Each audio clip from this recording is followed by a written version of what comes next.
গতকালকে রাতে হঠাৎ করে দেখি যে একটা ভাই আমার ইনবক্সে অনেক বড় একটা মেসেজ দিয়ে রাখছে। আর মেসেজের শুরুটা ছিল এমন, ভাই আসসালামু আলাইকুম। ওয়ালাইকুম আসসালাম, আপনার ভয়েস আমার কাছে অনেক ভালো লাগে। এখানে আমার জীবনের কিছু গল্প আপনাকে লিখে পাঠালাম, সম্ভব হলে আপনি আপনার ভয়েসে একটা ভিডিও করে আপলোড দিবেন, অনেক খুশি হব। তো গল্পটা শুরু হয় এইভাবে। আমি যখন ইন্টার সেকেন্ড ইয়ারে, ও তখন ক্লাস 10-এ পড়ে। রাস্তাঘাটে যাতায়াতের পথে মাঝে মাঝে ওর সাথে আমার দেখা হতো, কিন্তু কখনো কথা হতো না। কিন্তু যখনই ওকে আমি দেখতাম আমার ভিতরে কেমন যেন একটা অনুভূতি কাজ করতো। আর ওর দুইটা চোখ আমার কাছে সব থেকে বেশি ভালো লাগতো।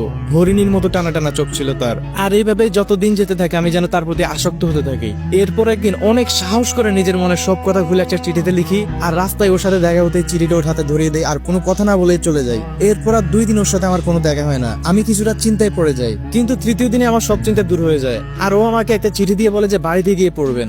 আমি তো বাসায় এসে অনেক আগ্রহ নিয়ে চিঠিটা খুলে পড়তে থাকি, আর চিঠিটা পড়ে যেন আমি আকাশের চাঁদ হাতে পাওয়ার মতো অবস্থা। ও আমার প্রস্তাবে রাজি হয়ে যায়, আর ওই চিঠির মধ্যেই ওর ফোন নাম্বার থেকে শুরু করে ফেসবুক আইডি, ইনস্টাগ্রাম আইডি সব লিখে দেয়। প্রথমে আমি কিছুটা অবাক হয়ে যাই, এইটুকু মেয়ের এত কিছু। কিন্তু ওইসব চিন্তা বাদ দিয়ে আমি আর এক মুহূর্ত দেরি না করে ওর মোবাইল নাম্বারে ফোন দেই। আর ফোন দিতেই ও ফোনটা ধরে হ্যালো বলতে আমার যেন শরীরটা একটা কাঁটা দিয়ে ওঠে।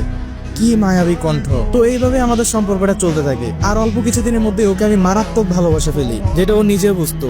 কিন্তু একটা পর্যায়ে গিয়ে আমি বুঝতে পারি যে ও আমাকে শুধুমাত্র একটা অপশন হিসেবে রাখছে। ব্যাপারটা অনেকটা এরকম, দুইজনের সম্মতিতে ওয়ান সাইড লাভ। আমি ওর সাথে একটু কথা বলার জন্য সারাক্ষণ পাগল হয়ে থাকলে ও আমার সাথে তখনই কথা বলতো যখন ওর মনে চাইতো। ওর একটা খারাপ অভ্যাস আমার কাছে অনেক বেশি খারাপ লাগতো, যে সে তার ছেলে বন্ধুদের সাথে বেশি মিশতো, আর প্রায় প্রতিদিনই ওর ফেসবুকে আর ইনস্টাগ্রামে নিজের ছবি পোস্ট করতো। এইগুলো নিয়ে আমি ওকে অনেকবার না করি। আমি না করলে ও আমাকে শুধু বলে যে আর হবে না, আর করবো না। কিন্তু দিন শেষে আবার আগের মতো।